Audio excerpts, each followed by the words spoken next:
in 2016, my appendix ruptured and I developed multiple areas of abscess infection inside my body and had to have a big open abdominal surgery. They cut and reconnected my intestines.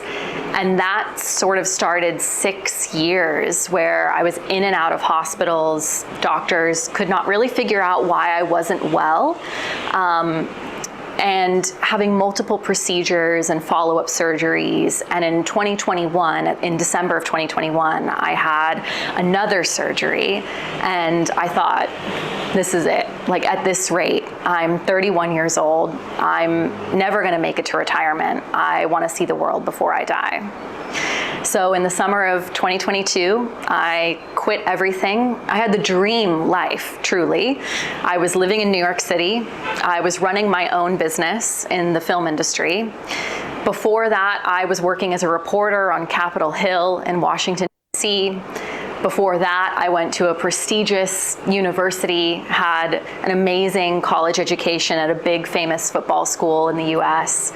And I grew up in California, literally in Surf City, USA. So on paper, I was the picture of success and what people would aspire to, frankly, globally, to have a life like that. But inside, I was so sick that I reached the point where I had to give it all up. I wound up volunteering at a meditation retreat center in Australia. It was actually while I was washing dishes after breakfast, and I was like, why am I washing dishes like somebody is holding a gun to my head? And then I started to have more awareness of the experience of being in my body throughout the day. Like, I was rushing to do the laundry, and I'm like, nobody cares how quickly I get this done. And that, I think, level of awareness continued to grow to the point where I realized that I was living in a body that was in a state of fight or flight all of the time, even in safe environments. And so that sort of kicked off learning more about nervous system regulation, and which is ultimately why I'm here doing this talk with you tonight, because I thought that I was going to die. And it turns out that the secret to healing all along was within me. Evolutionarily speaking, our bodies actually don't know the difference between running from a cheetah and meeting a deadline.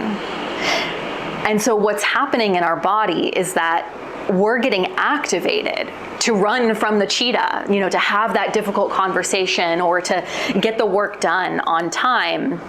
But because we're not actually physically running from the cheetah, our body doesn't have a way to diffuse that activation and that stress. And so it has to find places that it can put it into. And we've probably seen this in the real world. You see emotional outbursts. That guy who gets really angry at the poor flight attendant because the plane didn't leave on time. When you see those sort of emotional reactions that don't seem to maybe match the situation, it's because that's built up stress from other things that it's now sort of finding a way like, oh, this is our opportunity. Let's get it all out. So I'm gonna give you guys some exposure to 3 different practices that you can use. Remember to include your feet and your toes and your fingers, your wrists, like really articulating the movement in all of the parts of your body. Deep breath in, and then hold for 1, 2, 3, 4. Exhale, 1, 2, 3, 4. Hold, 1, 2, 3, 4. Inhale, 1, 2, 3, 4. Can you scan the inner landscape of your body and notice something, a detail that you haven't noticed before? To shape all this part of the neck and my head is very difficult. I was forcing it more than shaking it. That's very normal, because I would imagine that probably you're doing a lot of this all day. My advice would be to keep doing this within the range of motion you have access to, and over time, your range of motion will increase. It won't feel as stiff. I was feeling my heart racing. That's normal. Me too. It was interesting because I didn't feel it was racing until I stopped. For a lot of people, when they sit down to meditate, it's like the first time that they've stopped in maybe ever. And so things will come to the surface, like their awareness. It may be thoughts, it might be bodily sensations they haven't felt before, and it'll bring this like sense of discomfort, like, oh my God, but that was always there. It just, you weren't noticing it because it was the rest of the world is so loud and noisy, demanding our attention. Literally, I think you saved my life.